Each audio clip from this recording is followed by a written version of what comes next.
miércoles 10 de junio, gente linda, gente bella, buenas, buenas. Hoy tenemos un invitado muy especial, pero bueno, ya les vamos a contar. Bienvenidos a un programa más de Café con Acentos. Hola, Miguelín. Hola, Pao, feliz día para ti. Feliz un nuevo día, una nueva oportunidad con el calorcito madrileño, pero siempre cargados de qué, de buena actitud.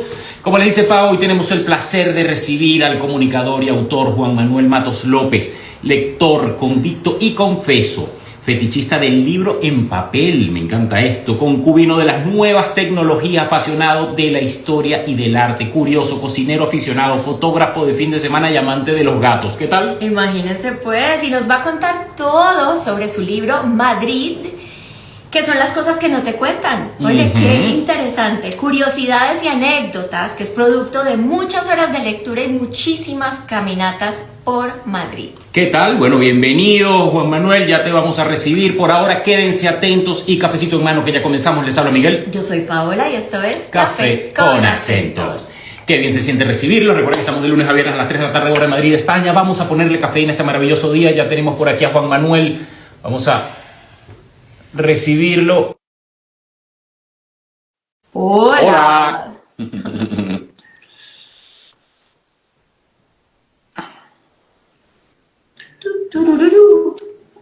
Hola. Hola, Juan Manuel, ¿cómo vas? Bien, bien. Hola, Juan Manuel, mucho gusto. Bien, muy buenas tardes y gracias por la invitación.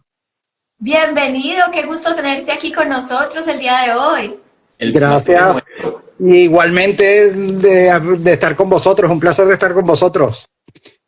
Oye, bueno, como te decía, me encanta el backing que tienes allá atrás, reloj. Ajá, gracias. Relojitos, las cosas, ¿verdad? Que muy bien, qué bueno, estamos listos ya con cafecito en mano, ¿no? Y café en vaso. Qué bien, vaso, está frío y fresquito, qué delicia. Sí, esto es una costumbre madrileña, o sea, muy madrileña. O sea, es muy española, pero muy madrileña en particular. Esto... No, el café en vaso de vidrio. Ah. Sí. Esto es una cosa que comenzó por los años 40, 50, cuando comenzaron las cafeterías. Cuando comenzaron los bares a tener café cuando empezó a haber café en los bares. Sí. Claro, los vasos que había eran los vasos de caña, y para no tener tazas y cañas empezaron a servir el café en vasos. Ah, mira. Compartir. Entonces es una costumbre muy castiza. También está en Andalucía, en Cataluña, en algunos sitios. En Galicia casi no se da el caso, pero es muy madrileño.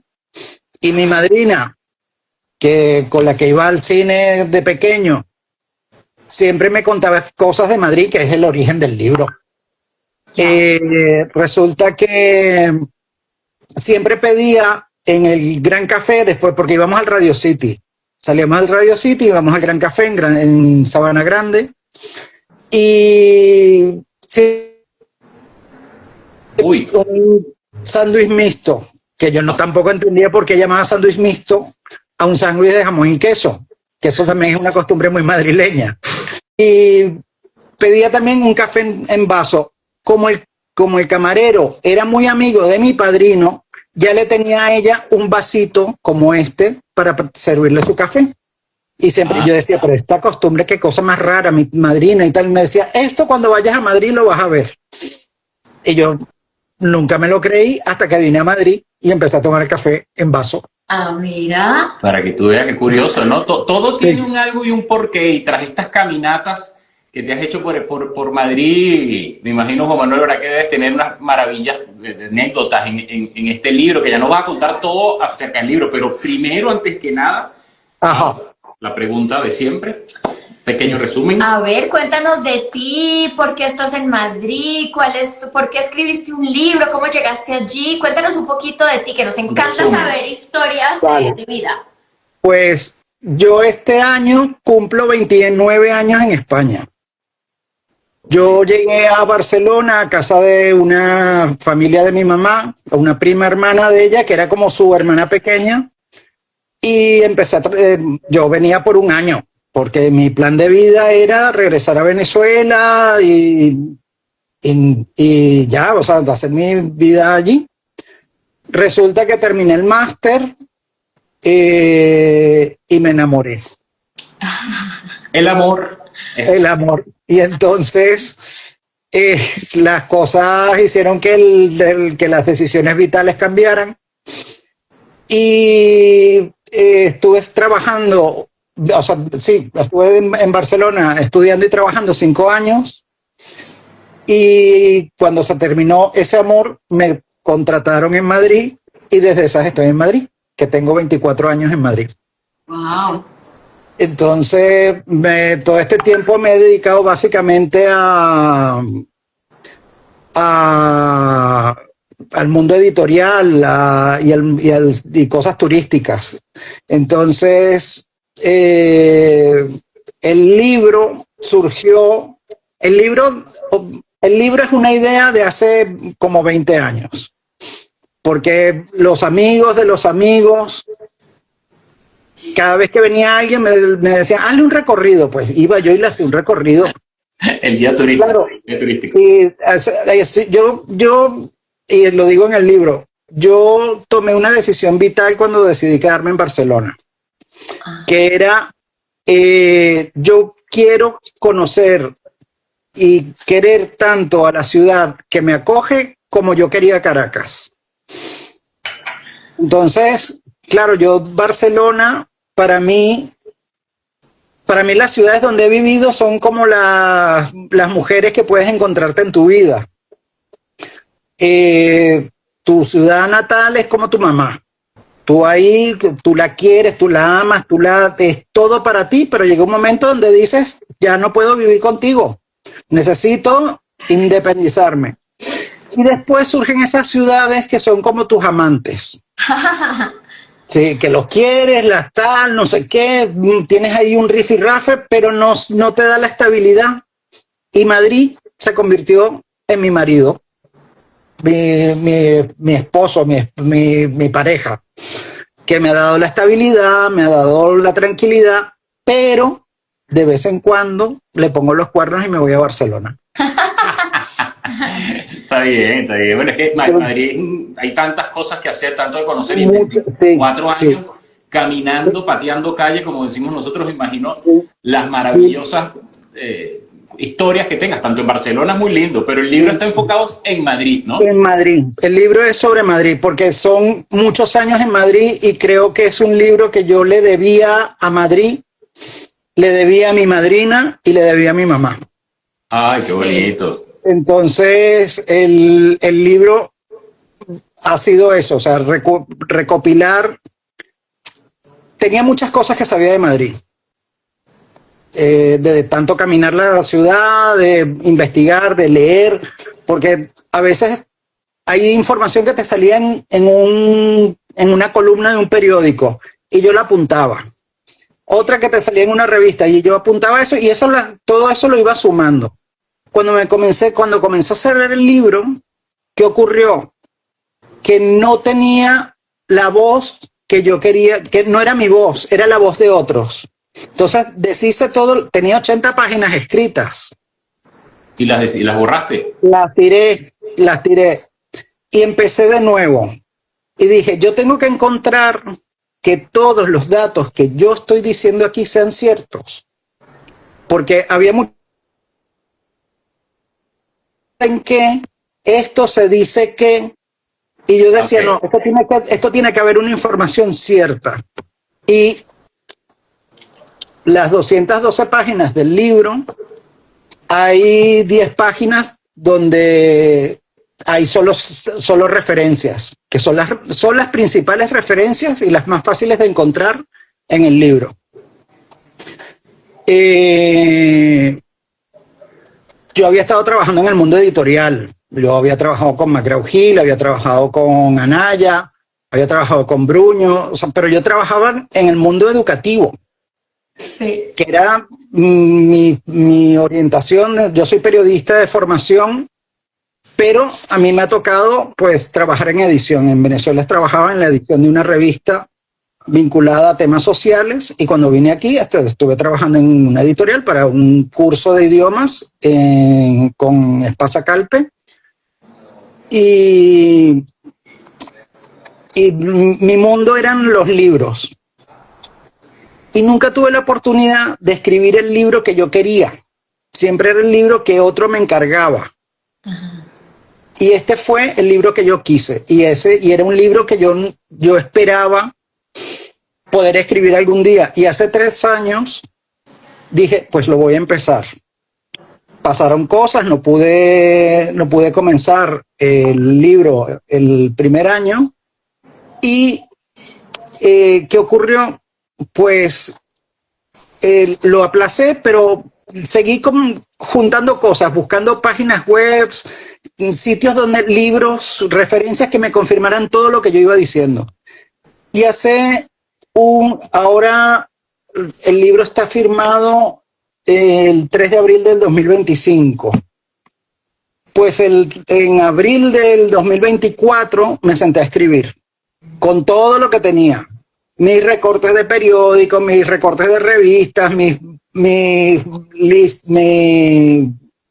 selecciones de páginas web, y empecé a filtrar todo aquello que estaba ahí.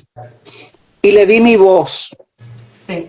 Porque lo importante es que uno siente, que la pasión que yo sentía por Madrid se sintiera en esas páginas, en eso que estaba haciendo, que era la pasión que yo sentía por esta ciudad, lo que se reflejara en el libro. Hay cosas que están de frente, o sea, que no tienes por qué decir, pues vamos a buscarlo, le estás dando una vuelta innecesaria, no. Por ejemplo, el Ángel Caído, en el Parque del Retiro, está, y esto lo pueden ver en cualquier mapa, se cruza 2 calles y él está justo en el centro. ¿Qué forman esas 2 calles? Una cruz invertida que mira al norte. El ángel caído, según el libro de Enoch, fue castigado a estar donde las estrellas ya no giran. ¿Y cuál es la única estrella que no gira? La estrella polar. O sea, el ángel caído, que además ese no es su nombre, es el nombre que le hemos ido dando. Bueno, la historia está en el libro. Está viendo al norte, hacia el punto donde está el ángel, donde está la estrella, la Ursa Mayor, la Osa Mayor. Osa Mayor. Además, como para que no se escapara de ahí, hay 4 iglesias en cada uno de los puntos cardinales del parque que custodian el ángel. Está la iglesia de San Benito y San Manuel, la Basílica de Atocha, la iglesia de los Jerónimos y la iglesia del Niño Jesús, del Hospital del Niño Jesús. ¡Qué bien! O sea, yo no tuve que inventar nada, era ver un mapa y sentar y ver todo eso. Es interesante lo que tú dices, Juan Manuel, porque me parece de verdad que importantísimo decirlo. O sea, que tú como buen periodista fuiste recopilando información, pero también la certificaste, la verificaste. O sea, que exactamente, exactamente. ¿no? Que no fue simplemente que agarraste un copy, que le escuchaste por ahí, como mucha gente dice, no, por ejemplo, la Diana Cazadora está ahí porque entonces le dispara la mano. O sea, uno escucha muchos cuentos, pero tú los verificaste, fuiste, los viste al momento. Lo vi. O sea, con decirte, por ejemplo, en el capítulo que le dedico al barrio de las letras, que básicamente hablo de los autores del Siglo de Oro, hubo una cosa que descubrí. Las autoras del Siglo de Oro están muy invisibilizadas y fueron tan importantes como los escritores. O sea, María de Neves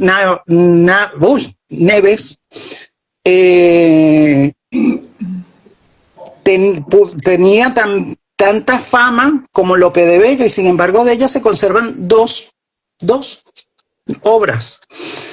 El mentidero de los comediantes que está ahí en el barrio de las Letras, era el punto de encuentro de toda la gente del teatro. Todo el mundo del teatro se juntaba ahí en la mañana porque en la tarde había función y como te digo, ese mundillo gestionaban los contratos, todo se gestionaba ahí. La casa de Lope de Vega estaba a 10 metros y la casa de Cervantes estaba a otros 10 metros en direcciones opuestas, pero estaban ahí. O sea, el quién es quién del barrio de las Letras estaba ahí. O sea,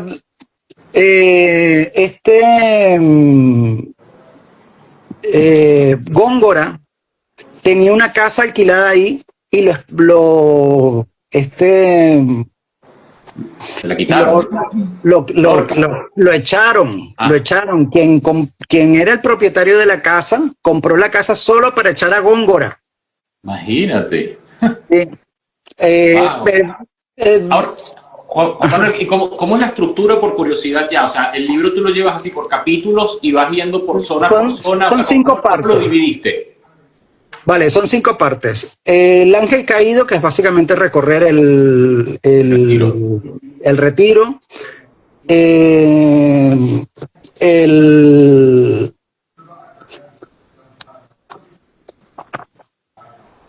caso de las increíbles estatuas andantes de Madrid, que es un poco recorrer el centro, pero recorrer el centro con la mirada puesta en cómo era donde esas estatuas que vemos en el centro no han sido puestas ahí originalmente.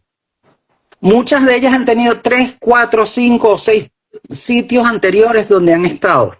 O sea, la urbanística de nuestras esculturas en Madrid es curiosísima, porque las esculturas van saltando de un sitio a otro hasta donde han llegado ahora. En la Plaza de Oriente, Felipe IV está viendo hacia Oriente, como estaba originalmente la escultura, está viendo hacia el Oriente, pero estaba puesta detrás, en un palacio que ya no existe, que era el Palacio del Buen Retiro. Ahí había un parquecito y ahí estaba. De ahí pasó al palacio, al Alcázar Real. De Alcázar Real volvió al Buen Retiro. Cuando el Buen Retiro lo derrumban, lo venden, esa escultura va a parar a la Plaza de Oriente. Pero se ha ido moviendo. La de Felipe III, que está en la Plaza Mayor, le ocurre otro tanto de la misma. Y ya no hablemos de, por ejemplo, la Mano Blanca. ¿Cuál fue la que vimos el otro día? Era la de San Miguel Arcángel, la que era había una que era en el Metrópolis. Que estaba en el edificio icónico del Metrópolis, que ahorita lo acaban de volver a abrir. Y la claro. para la aseguradora. Para la mutua. Mutua. Sí, ese edificio era propiedad de seguros. Ese edificio tenía era propiedad de una aseguradora originalmente que se llamaba Metrópolis. Y además de todas las cosas que hacían, o sea, de la simbología que tenía déjame buscar el dato exacto porque no quiero mentir. O sea, lo que digo en el libro, no me crean a mí, sigan las pistas. Sigan las pistas. No te preocupes que eso sucede. Vale. Ok, pero ahí está mencionado, pues el tema de la escultura esa del Metrópolis también. O sea, la escultura. Las danzantes. ¿Qué? ¿Cómo que le dijiste? Las danzantes, las estatuas danzantes. Esculturas andantes. Andantes de Madrid. Esa es una escultura andante. Bueno, esa no ha andado desde que la cambiaron, porque originalmente la escultura que estaba ahí era una semejante a la que está en el edificio del Primark. Ah, mira. Pertenecía a Seguros.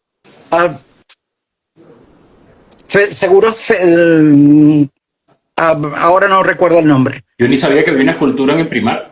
Sí, arriba. Tiene la flecha y al frente está el. Sí, esa escultura. La Diana Cazadora. Es frente a la Diana Cazadora. Cuando estás en la terraza, tú ves enfrente, hay un águila con un muchachito montado en una de las alas.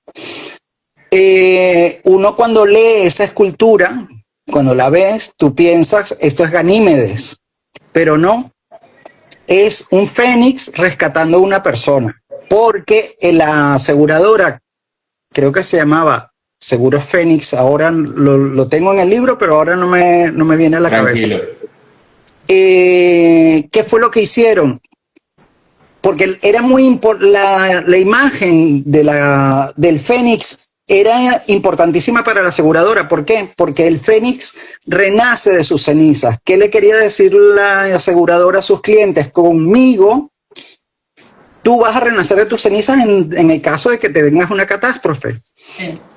Pero claro, le encargaron a un arquitecto francés que hiciera una escultura de un Fénix. ¿Y qué ocurre? Que se veía raro. Se veía raro. ¿Y que deciden en el último minuto los dueños viendo ya la escultura acabada?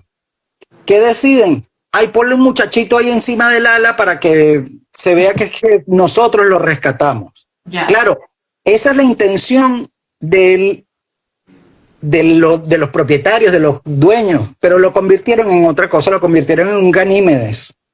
Entonces, también la torre que está en la calle Clavel, que ahora es un hotel, arriba hay un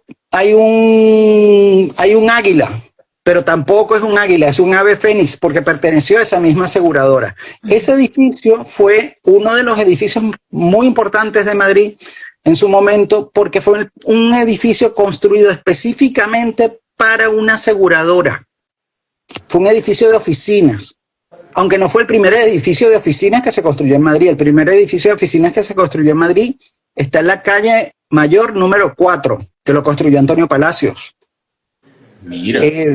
Sí, antes se podía visitar gratuitamente, ahora tienes que pagar una cuota, una entrada para que te hagan una visita guiada, pero antes se podía visitar libremente, y entiendo que ahora lo hagan de pago porque se ha juntado mucha, ¿cómo se dice? La presión turística ha aumentado, entraba demasiada gente y ahí hay oficinas, hay tiendas. Claro. Entonces, claro, el público interrumpía. ¿Qué decidieron? Cobramos una entrada, se hacen unas horas pero es un edificio, ese fue el primer edificio de oficinas que se construyó en Madrid. Mira qué curioso. Por aquí preguntan que cuál es tu lugar favorito de Madrid, porque de la persona que está preguntando dice que es el abuelo en el Retiro. ¿Cuál es el abuelo en el Retiro? El abuelo en el Retiro. Él dice que ¿cómo se llama? Joaquín, dice que el de él es visitar el abuelo en el Retiro. Acabo de decir eso. Claro, pero que el de él, pues, de Joaquín. Sí, acabo de decir eso. Sí, pues a mí, mi lugar preferido en Madrid, o sea, es un rinconcito donde yo digo que es mi rincón de conspirar. Ajá. Para tomarme un café y tomarme un dulcito es el Riojano. Ajá. El Riojano. Es una pastelería muy grande, bueno, muy grande, muy pequeña, pero en la parte de atrás tiene un saloncito de té que casi nadie conoce. Y espero no estar haciendo una cosa malísima para el local, porque a mí me encanta porque es muy tranquilo. Entonces cuando quiero reunirme con alguien para saber, para poder trabajar, para poder organizar algo, ¿qué es lo que hacemos? Nos reunimos ahí porque tienes un sitio tranquilo, te estás tomando algo muy rico, y ese es mi lugar secreto. Bueno, buen dato en el Riojano, entonces. Dato. Sí, mira, por ahí dice Joaquín que el abuelo es el árbol más antiguo. Claro, perdón. Cuando tú entras al Parque del Retiro por el Casón del Buen Retiro, ajá, que hay una puerta, es la única puerta de piedra que tiene un arco de piedra en el Parque del Retiro. Cuando entras a mano izquierda hay un árbol.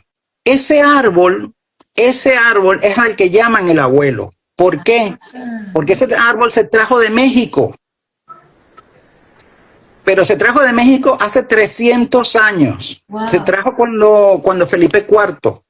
Y es un árbol maravilloso. De hecho, para que no la gente no esté arrancándole cositas ni nada, tiene como una cerca alrededor. Pero es un árbol bellísimo. Y está ahí. Eso es por la calle de abajo, correcto. No por Menéndez Pelayo, sino por el lado de abajo, que va hacia Por el lado de Alfonso XII. Alfonso XII. Ajá. Por el portón grande que está abajo, que tiene como la... Exacto. Entonces, si tú cruzas la calle, o sea, si tú subes desde el Museo del Prado, pasas por el Casón del Buen Retiro, ahí hay un paso de cebra grande, y enfrente tienes las arcadas de piedra, que esa puerta, por ejemplo, no estaba ahí. Esa puerta estaba cerca de Cibeles. Esa era la entrada original al Palacio del Buen Retiro. Cuando se destruye, se tumba todo el Palacio del Buen Retiro y solo quedan dos cosas de ese palacio, que es el casón y es lo que el Salón de los Reinos, que ahora lo está reformando el museo para tener una sala adicional y rescatar esa estructura que era parte integral del palacio. El cuadro de las lanzas de Breda, por ejemplo, de Velázquez, estaba en ese salón. La idea del Prado es rescatar ese espacio y poner los cuadros, por lo menos el plan que yo leí hace 2 años, que pasan cosas mucho más rápidas en Madrid que te desactualizan el libro. Saqué el libro y a las 3 semanas el número 3 de la calle de la Gran Vía lo tiraron, que supuestamente era un edificio protegido. Ese edificio fue construido en 1914. O sea, tenía 100 y pico de años y lo tiraron. Pero bueno, el caso, volviendo al Palacio del Buen Retiro, esa puerta la trasladan cuando se venden todos esos terrenos y se hace el ayuntamiento, el Museo de la Marina, la Comandancia General de la Marina y todos esos edificios que están detrás, que son muy bonitos. Cuando se tira todo eso, esa puerta quedaba extraña ahí. Entonces la trasladan al Parque del Buen Retiro como una entrada más. El abuelo, como lo llaman, ese árbol ha sobrevivido a todo, porque cuando la invasión napoleónica, Napoleón básicamente taló casi todos los árboles del Retiro para construir ahí un fortín, porque para evitar una sublevación después del 2 de mayo. ¿Qué ocurre? Que el único árbol que no tocaron fue ese, y ese árbol ha sobrevivido 300 años ahí. O sea que ese es parte de nuestra memoria. O sea, yo hablo siempre en como nosotros o como porque me siento madrileño. 24, 25 Soy madrileño de adopción. Aunque yo todos los días pienso en Caracas y pienso en Venezuela, pero me siento madrileño de adopción. Claro. No, qué bonito que te sientas eso, que te sientas parte, y es que es así. Son tantos años aquí ya que... Pero que dato tan interesante, yo no sabía eso de Napoleón y que estaba ese árbol del abuelo, habrá que ir a visitarlo. Hay que ir a verlo. Sí. El ángel caído está puesto justo encima del pozo, porque ahí había una fábrica de cerámica, y la cerámica necesitaba 2 cosas: madera para hacer fuego y agua. Y ahí había un pozo del cual sacaban el agua. Cuando llega Napoleón, tiran todo aquello y el pozo queda tapado. Cuando deciden poner ahí el ángel caído está encima de un pozo. O sea, es como si quien decidió poner el ángel caído ahí decidiera, vamos a ponerlo en un sitio que como si estuviese ya cayendo el infierno. Wow. O sea, son cosas curiosas. Muy curiosas. Sí. Juan Manuel, nos estabas contando antes un poco la estructura. Me dijiste que son 5 capítulos. Sí, son 5 capítulos. El del ángel caído, el de las esculturas, el de los escritores que también se odian, que es sobre el barrio de las letras, El de la Gran Vía, que ese capítulo me costó un montón, porque todo lo que sabía sobre la Gran Vía no era cierto. Puros rumores. Puros rumores. O sea, y por último, un capítulo que le dediqué a los nombres de las calles, porque es muy curioso la forma en que se llega a la numeración de las calles en Madrid.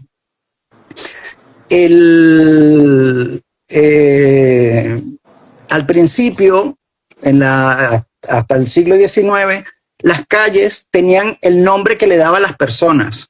¿Qué ocurría? Que había 2 calles Cantarrana, había 2 calles de la Oca, había 2 calles, y la gente de a pie lo entendía. Pues mira, no es esta calle, es la otra que está 4 calles más allá. Cuando se decide ponerle nombres a las calles, había que numerar las calles. Y esto, para que lo tengan siempre metido en la cabeza, cuando ustedes entran en una calle, está comenzando la calle, siempre van a tener los números impares a mano izquierda y los números pares a mano derecha. Si tú subes por la calle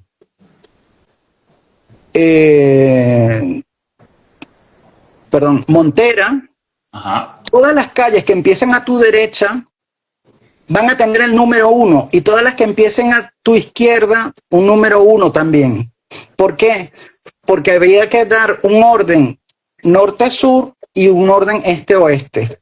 Entonces, ¿qué fue lo que hicieron? La Puerta del Sol hace como una cruz donde se dividen la organización de los números en las calles. Todas las calles que van hacia el norte empiezan su numeración en el número 1 en el sur, y al sur de la Puerta del Sol todas las calles empiezan con un número 1 hacia el sur. Y eso está ahí en el libro, y eso lo supe caminando y haciendo rayitas en un planito del Corte Inglés. Wow. Uy, claro, el famoso kilómetro cero El kilómetro cero. ¿Por qué es el kilómetro cero? Cuando se construye el edificio de la actual presidencia, ese era el edificio de Correos. Una de las cosas que necesita saber Correos es la distancia que tenía que recorrer la carreta, el caballo o quien fuera para llegar a su sitio de destino. Entonces, a partir de ahí, en tiempos de Fernando VI, se construyen las carreteras radiales de España y se miden desde ahí. Y después, la otra cosa que necesitaban saber era el tiempo que iban a tardar. Por eso es que ese edificio tiene un reloj arriba. O sea, las 2 cosas que se necesitan, que es la distancia y el tiempo, están ahí en ese mismo punto. Una está en el suelo y otra está arriba, en el edificio. Y dato curioso, que no lo puse en el libro, que este es un dato que solo le cuento a los venezolanos. El reloj de la Puerta del Sol lo intentó comprar Marcos Pérez Jiménez para llevárselo a la Plaza Bolívar. Sí. Mírate, qué curioso, no sabía, claro. Estuvo tantos años aquí después, pero... pero cuando estaban gobernando, él quiso comprar ese reloj para llevárselo a Caracas. Mira, buen dato. Sí. Buen dato. Oye, pero qué curioso ese libro, ¿verdad? Hay que ver todos esos detallitos, porque así como estas anécdotas serán muchísimas más, ¿no? Hay tantas cosas que Madrid es un museo gigante, siempre decimos aquí, uno va caminando y te vas impresionando. Que si la iglesia donde se casó Bolívar, caminas 3 cuadras, entonces la casa donde vivió tal persona. Esta iglesia donde se casó Bolívar, está la referencia, está ahí descrito en el libro. Bolívar se casa en la parroquia de San José. La parroquia de San José no está donde está ahora. Estaba 2 calles más arriba. En el siglo XIX hubo una desamortización, algo como lo que hizo, como ocurrió en Venezuela en el siglo XIX. Se le quitaron los bienes a la iglesia. ¿Qué ocurre? Que se juntan las parroquias de San Gumersindo y San José. La parroquia de San Gumersindo era más joven que la de San José. En la calle, dos calles más arriba, está una placa que dice, esa es la calle Pelayo, creo. Hay una placa que dice, que casi nadie la ve, en este lugar se casó realmente Simón Bolívar con María Teresa del Toro. Pero si vas a la iglesia de San José actual, te encuentras una placa del gobierno de Venezuela que dice, en esta iglesia se casó. ¿Qué ocurría? Que en ese momento el gobierno de Venezuela toma la decisión de ponerla en el sitio donde están los papeles, porque los papeles de esa parroquia pasan a la parroquia de San Gumersindo y los papeles de San Gumersindo quedan como por debajo. Entonces, los papeles de la boda de Bolívar están en San José, aunque no sea el sitio exacto donde él se casó. O sea, que esa es la que queda más, O sea, que es más arriba, no es la que... Más arriba hay un edificio de viviendas, o sea, porque eso lo tiraron, se construyó otra cosa y ahí hay una placa que dice, en este lugar... Pero no es una iglesia pequeñita que hay más arriba. No, es un edificio. Y además, como está en alto, no lo ves, tienes que ir tienes que ir pendiente. Cuando bajas de la estación de Chueca, como quien va hacia el parking que está un poco más abajo, sí, es la calle Pelayo. Tienes que verlo, es que no hay un punto de referencia para decirte, porque es que está como, o sea, está en la calle, pero no enfrente, no hay un local, no hay un portal. Ok. Pero es curioso, y todo el mundo cree que esa es la iglesia, todo el mundo pasa por la iglesia y dice, mira, aquí se casó Bolívar. Y yo también durante muchísimos años lo decía, hasta que vi esto y yo dije, yo esto tengo que saber por qué dice aquí que se casó aquí y los papeles están en el otro sitio, y esa es la historia. Oye, que el Estado se quedó con la iglesia, la derribaron, y cuando se trasladan los papeles, porque se fusionan las dos parroquias, los papeles del San José quedan en la antigua parroquia de San Gumersindo, que pasa a ser parroquia de San José. Oye, pero qué curioso, Juan Manuel, porque entonces, lo que tú decías, ¿no? Que tanta información que tuviste que verificar, así como pasó con esto de la iglesia de Simón, me imagino que habrá sido muchísimos otros cuentos de historia. Muchísimas. ¿Cuál es el nombre de calle más curioso? Me gusta esa pregunta que hicieron por aquí. ¿Cuál es el nombre de calle más curioso? Para mí, el de Rompelanzas. Rompelanzas. Que uno dice, pero es que aquí que había torneros, justas, caballeros que se rompían. No. Esa calle, se ubica en el FNAC en la plaza de Callao. Ajá. Si tú bajas por la calle Preciados, vas a tener una callecita a mano derecha, pero es una callecita, es un trozo de calle que medirá como 4 metros.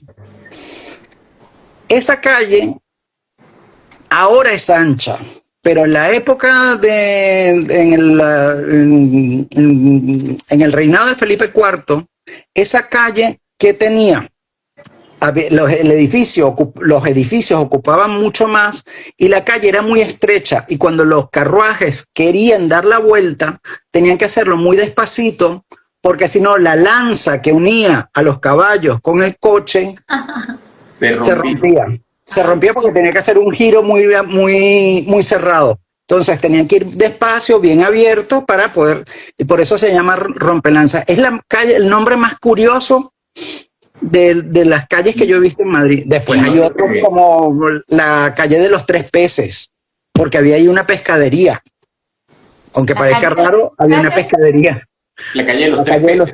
De los 3 peces, porque además el propietario donaba en Pascua, cuando no se podía, en Pascua no, en Cuaresma, cuando no se puede comer carne, donaba 3 peces grandes a la parroquia de Lavapiés, para que los pobres pudieran comer. Qué Entonces, por eso se llama de los 3 peces, porque ahí había una pescadería y donaba esos 3 peces a la parroquia. Nombres así más curiosos de calles. Aquí te preguntan también, ¿cómo que dice ahí? Que cuentes sobre el convento pijo de las Descalzas Reales.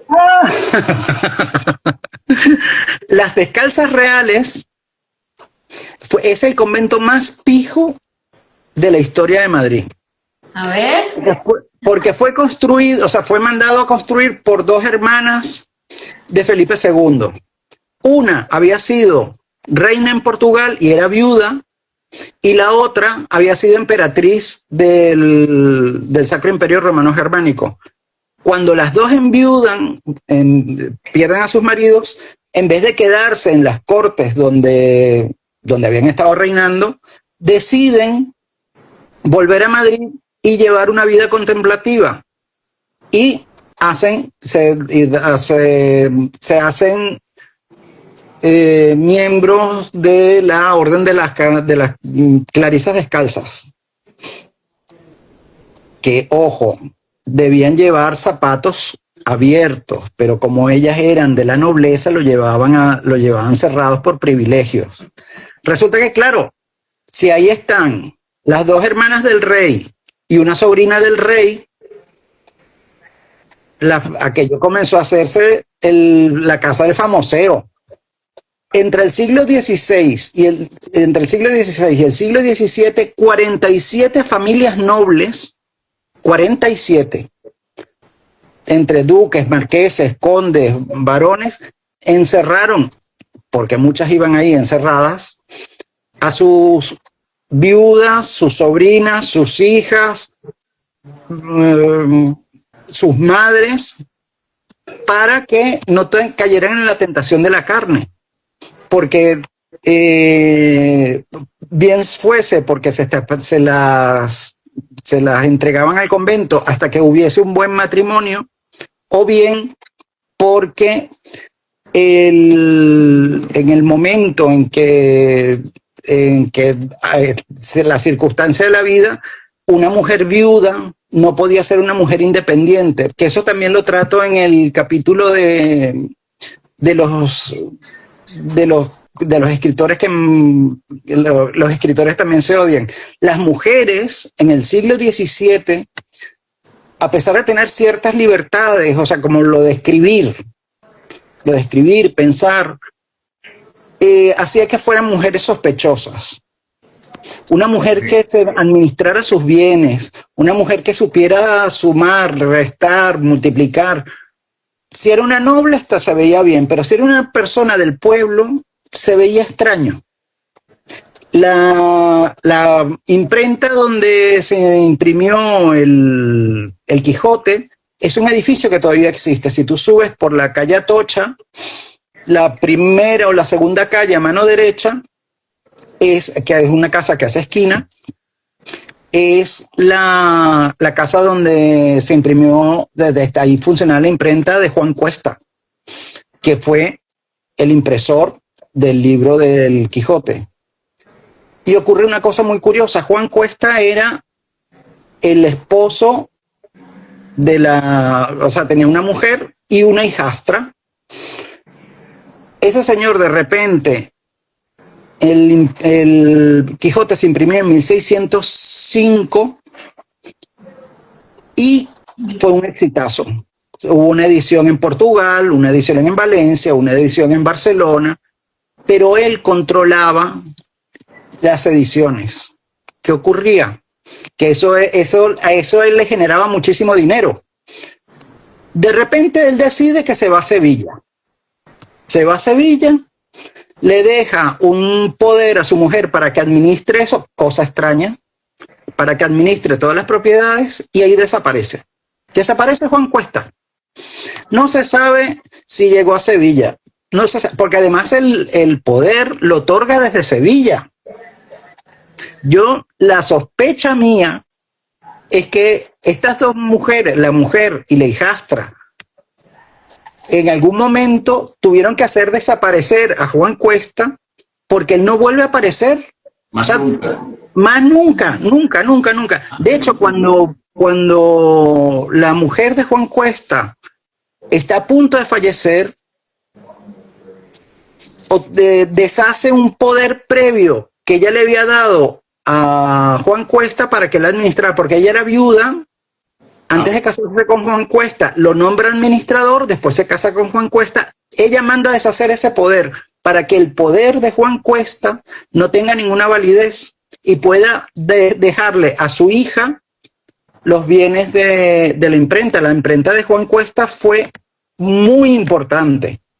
Ahí se imprimían lo que venía a ser el BOE de la época, imprimió la Araucana, imprimió el Quijote, la primera y la segunda versión, o sea... Nada más con eso, imagínate. Sí, o sea, era muchísima, era una imprenta muy importante, muy importante. Oye, Juan, qué curioso, qué bueno eso. Mira, y esto me gustó, Pau. ¿Qué dice aquí, cómo es? Por aquí Víctor Rodríguez dice que qué gusto escucharte, Juan, que una pregunta, si tuvieses un solo día en Madrid, ¿qué deberías visitar? Uy. Un solo día en Madrid. Yo recorrería la Gran Vía. Sin dudarlo. Sí. Sin dudarlo. O sea, la recorrería con mi libro. Claro. Siguiendo... Pero la Gran Vía para mí es... Porque además tengo como muchas anécdotas sobre la Gran Vía. Yo se lo dedicaría a la Gran Vía. Hay muchas otras cosas maravillosas que ver. O sea, el Palacio Real, por ejemplo, es una cosa maravillosa que han ido ampliando las salas donde ver las salas visitables. Lo han ido ampliando. Pero si tuviera solo un día, lo dedicaría. Porque además, la Gran Vía no es solo la arquitectura, no es solo las estructuras, no. La Gran Vía es la vida de Madrid. Tú ves ahí a los madrileños subiendo, bajándose del metro, cruzándose los autobuses. La vida de Madrid cruza por ahí. Y si quieres llevarte una idea de cómo es Madrid, tienes que pasar por la Gran Vía. Y hay muchas anécdotas y rumores de ahí, ¿no? Que estaba, ¿cuál era? Hemingway, creo que dicen que escribió ahí, ¿no? Que había un parque lindo. Donde está el actual Corte Inglés de Callao, había un hotel que se llamaba Hotel Florida. Ajá. Cuando la guerra civil, todos los corresponsales se alojaban ahí. Cruzaban a la Torre de la Prensa a escribir y después, bajo bombas, cruzaban toda la Gran Vía hasta Telefónica para telegrafiar lo que habían escrito. Mira. Ahí está Hemingway, Huxley, muchísimos más. O sea, el autor del Principito estuvo como corresponsal de guerra en Madrid. Sí, sí, o sea, la Gran Vía tiene mucha amiga. Y qué bueno. Me encanta esa respuesta, qué buena. Pero con el libro de Juan Manuel, ¿dónde se consigue el libro, Juan Manuel? Porque ya antes que se nos vaya el tiempo tenemos que decirlo. ¿Dónde se consigue? En Amazon. En Amazon. Sí. Ambas versiones, o sea, tanto digital como impresa. Exacto, las dos versiones, digital e impresa. ¿Hay alguna traducción en inglés o todavía no? Ese es mi segundo... El proyecto en vida. El proyecto que tengo en mente, traducirlo al inglés, porque creo que es ganaría mucho para... Aparte que yo ganaría. Aparte ganaría mucho el público de no habla hispana. Porque a ellos le venden yo he podido ir a tours, a recorridos turísticos que hacen donde se le da la explicación en inglés a los turistas y se van con una visión completamente distorsionada de lo que es Madrid, de verdad. Sí. ¿Y tú sigues haciendo, bueno, algo que de paseos turísticos o no? O sea, sí. Esto organizas un grupo y los llevas y les explicas todo en persona. Sí. Mira. ¿Es O sea, contigo directo a través de tu Instagram o es a través de una...? no, a través de mi Instagram. A través de mi Instagram, ¿vale? Buenísimo. Ah, mira, quien quiera venir a Madrid ya saben, quien quiera Sí. conocer la Gran Vía, no solo te llevas el libro en la mano, sino que te llevas al escritor del libro que te va a confirmar detalles. Exacto, bueno. Exacto. Qué bien, Juan Manuel, no, vale, me encanta, qué curioso, ¿verdad? Bueno, imagínate, aquí solamente hablamos de esas, imagínate todas las demás que habrán, ¿no? Sí. Sí, yo, Descubrir. es que, a ver, a mí como digo yo, a mí me dan carrete y yo suelto, yo empiezo a hablar y a mí no me paran. No, qué bien, verdad que sí, es un gran placer, José Manuel, recibirte. Sí. Gracias por ese libro, lo vamos a buscar porque verdad que nos encantaría conocer todas esas curiosidades que nos encantan aquí en Café con Acentos y verdad que ha sido Nos un gran encanta placer. aprender, sí. Claro, Sí. y hay tanto que descubrir en esta ciudad tan hermosa, ¿no? Esto es como una capital del mundo, aquí tenemos Sí. puestos por todos lados. Y ahora ahora es como nuestra pequeña Caracas. Somos la tercer grupo de extranjeros que viven en número, que viven en Madrid. O sea, por delante nuestro están los marroquíes, después los colombianos y después venimos nosotros. ¡Viva Colombia! ¡Viva Colombia! Así es, ¡qué viva! Sí, no, somos, verdad que estamos regados por el mundo, pero sí, aquí Sí. seguimos y hay mucho todavía que descubrir, que es lo más importante, pero por Exacto. con el libro de Juan Manuel, que ya saben dónde pedirlo por Amazon. Nada fácil. Madrid, cosas que no te cuentan. Qué maravilla, me encanta. Vamos a buscarlo para leerlo y estar al tanto. Vale, perfecto. Oye, Perfecto. Juan Manuel, vale, verdad que qué placer, güey, el tiempo ya se nos agota. Yo te dije que el tiempo pasa rápido cuando uno se divierte. rapidísimo. Yo estaba un poco aterrorizado porque decía, no sé qué voy a decir, qué voy a contar, pero fue empezar y ya. Mira, se nos fue la hora así de rápido. Nada como con un cafecito en mano todo fluye. Exacto. Oye, Bueno. qué curioso lo del vasito de vidrio. Ya me empezaría a tomar mi vasito, Oye, sí. vasito de vidrio del café, ¿no? Sí. Claro, pero es que es muy práctico tener para cerveza y para el cafecito. Claro, Claro. la juegas con la misma cerveza después del café y te la tomas. Una cañita aquí. Esa es la otra en Madrid. No llegaba tanto, pero sí. Caña, ¿no? O sea, era una forma de ahorrar, de no tener tazas y vasos para cuando en este mismo recipiente entra la misma cantidad que en una taza.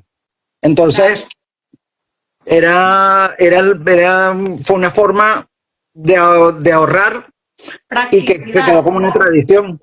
Claro, ¿Vale? buenísimo. Oye, Juan Imagínate. Manuel, vale, bueno, buenísimo. Ya tendremos nuestro vasito y bueno, seguimos en contacto. Sí. Ya te Por vamos a leer supuesto. el libro y ya te volveremos a contactar para buscar, seguir hablando curiosidades y verá que ha sido un gran placer recibirte en tu casa, hermano, Café con Acentos. Aquí estaremos muy pendientes de ti, recomendando tu libro. Y bueno, aquí tienes un par de amigos nuevos en Madrid. Sí, así es. Muchísimas gracias. Y No, bueno, pero también ya ustedes son parte de mi Madrid, o sea, ustedes son mis amigos ya. Claro que sí, así es. Y tú Guau. parte de la familia de Café con Acentos. Vale, gracias. Así es, Juan Manuel Matos López, ya saben el libro, pídanlo. Sí. Y si necesitan un guía turístico en Madrid, aquí lo Así tienen. es. Juan Manuel, no nos Exacto. vamos sin que antes Pau nos regale una frase del Ah, día, sí. que ella siempre nos inspira. A ver, Yo les dejo una frasecita para que los acompañe el resto del día y esta va así. Debemos siempre ser curiosos, atrevidos y aventureros, pero nunca olvidemos ser humildes, porque al final del juego el rey y el peón se guardan en la misma caja. Uy, Sí, ¿qué tal? Así Sí, es, sí. el rey está Así en la es, misma así caja. es. Así así Que es. siempre humilde ante todo y bueno, seguir No, curioseando no. este mundo. Besos. Venga, Gracias, besos, chao. feliz día, gracias Feliz Juanma, seguimos en día. contacto, gracias a todos, chao, chao, nos vemos mañana. Esto es, ¿cómo se llama esto, Juanma? Café con... Café con acentos. ¡Eso! ¡Ay! Venga, tío, un abrazo. Venga, hasta luego. Gracias.